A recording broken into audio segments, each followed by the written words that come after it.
Donc à la question, les hommes sont-ils, selon vous, soumis à des injonctions de virilité? Quelles sont les injonctions qui reviennent le plus souvent? Alors je dirais que oui, il y a des injonctions de virilité, mais qui sont transmises par certains médias, tels que les médias de la mode, aussi le cinéma. Quand on voit des films traditionnels, on voit donc des injonctions, donc les hommes travaillent, les hommes ont une certaine puissance sexuelle,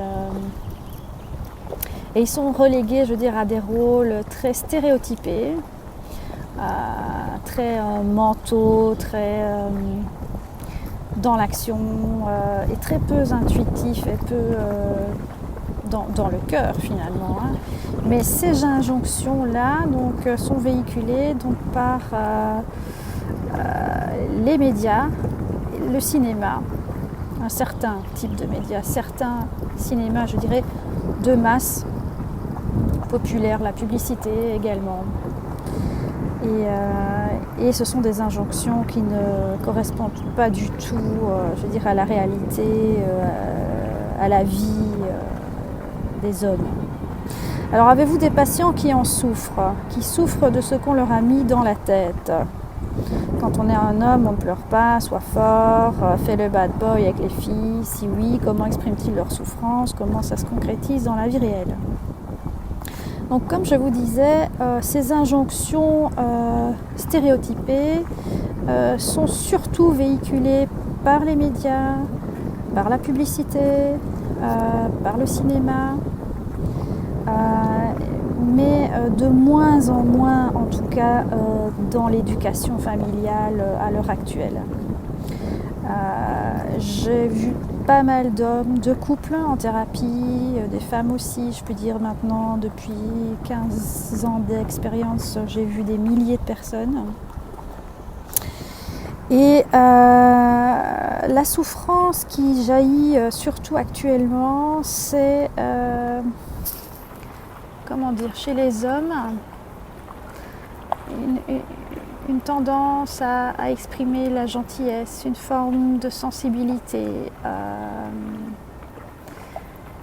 et ne pas pouvoir être compris dans ce besoin qu'ils ont pourtant. On se rend compte que les hommes de la vie ne sont pas du tout les hommes que l'on voit au cinéma, que l'on voit dans la publicité, qui sont véhiculés par les médias, quoi, qui appauvrissent toute cette richesse intérieure qu'il y a chez les hommes et aussi chez les femmes. Donc on a des polarités en nous, dites féminines, dites masculines, mais on va dire des polarités un côté, dire la polarité masculine, ça n'a rien à voir avec le sexe de l'individu, donc c'est plutôt une caractéristique.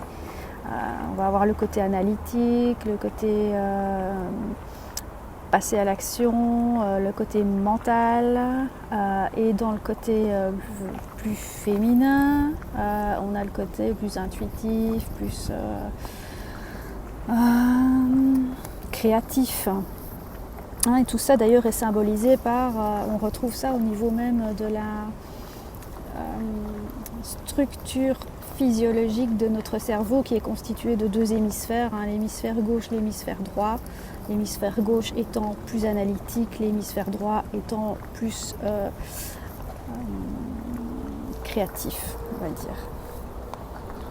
Donc un homme équilibré, une femme équilibrée, on va dire en complétude avec lui-même, est un homme, une femme qui porte en lui ces deux polarités de manière équilibrée, 50-50, où il n'y a pas plus un ou l'autre qui s'exprime.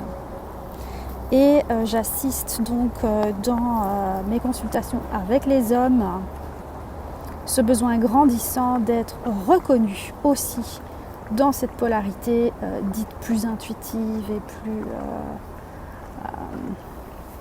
plus gentille, on va dire. Ça, ce sont des hommes qui me disent ça. Donc dans leur rapport avec les femmes, expriment-ils aussi la sensation de ne pas devoir exprimer leurs sentiments? Dans leur rapport avec les femmes, ils expriment la sensation de justement d'avoir envie d'exprimer cette part, on va dire, plus féminine, plus intuitive, plus dans leur relation, dans le couple, mais qui est souvent mal comprise, en fait, mal interprétée par les femmes qui vont dire ah mais non, il est trop gentil, moi j'ai besoin de quelqu'un qui sait me tenir tête, il faisait tout ce que je voulais.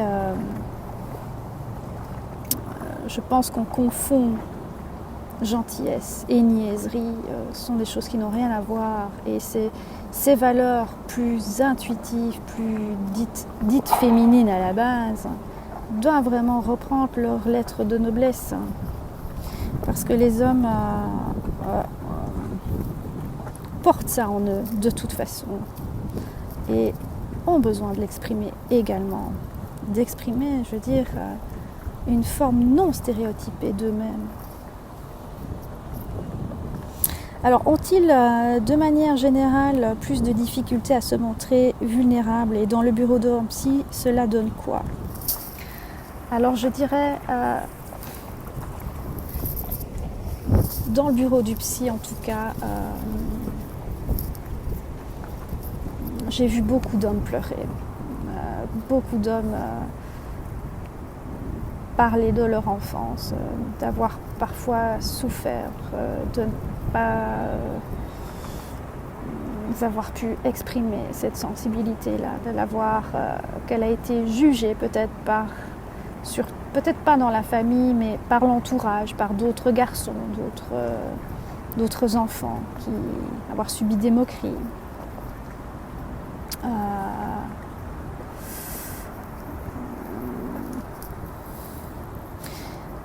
Je ne fais pas de différence, les hommes, les femmes qui se présentent devant moi, je veux dire, peu importe leur identité sexuelle, au niveau psychique, c'est la même chose. J'ai devant moi des personnes qui ont des polarités en elles, qui soient féminines, masculines, donc des capacités analytiques, des capacités créatives, de la sensibilité,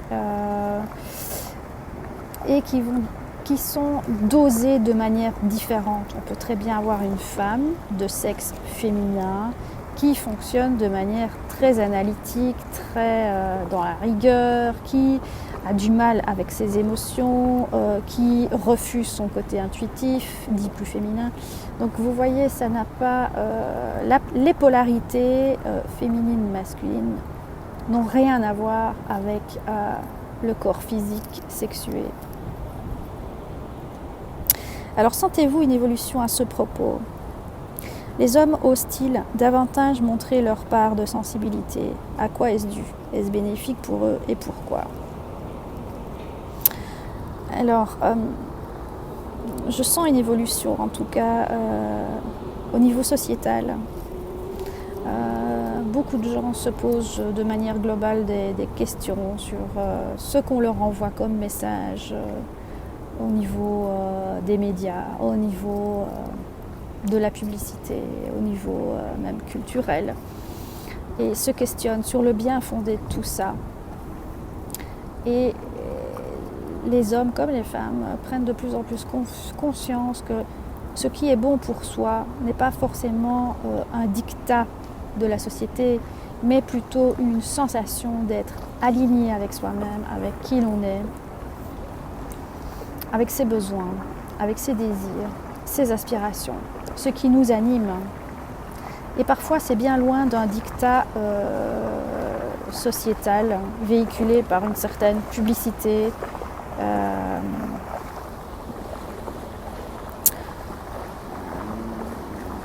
à quoi est-ce dû? Un éveil de conscience. La société est en plein mouvement et se rend compte, prend conscience de son pouvoir personnel, Et ça, c'est une évolution inévitable qu'on ne peut ralentir et qui doit jaillir. Et c'est bénéfique pour les hommes comme pour les femmes, parce qu'en acceptant ces différentes polarités en soi, on arrive à mieux s'accorder avec l'autre et à être sur la même longueur d'onde.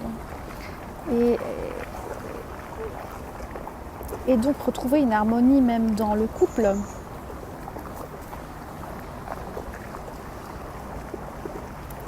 Depuis des générations, je dirais, les hommes et les femmes ne se sont pas toujours compris dans leurs besoins, parce qu'ils ont à tort identifié l'autre comme étant coincé dans un certain pôle.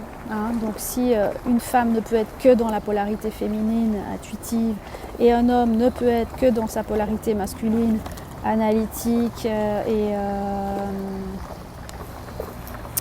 et actif, comment voulez-vous que l'un et l'autre se rencontrent ? La rencontre ne peut avoir lieu qu'en faisant dialoguer nos différentes polarités de manière équilibrée. Donc, ces polarités masculines, féminines en soi, qui rencontrent une polarité féminine et masculine chez l'autre. Et là, on retrouve l'harmonie dans les relations. Voilà. Et j'avais une fois cité quelle est la zone érogène la plus sensible d'une femme ? C'est son cœur. Et voilà. Et un homme dépolarisé, qui est équilibré dans ces deux polarités, est à même de comprendre la sensibilité de l'autre en face de lui, que ce soit un homme ou une femme.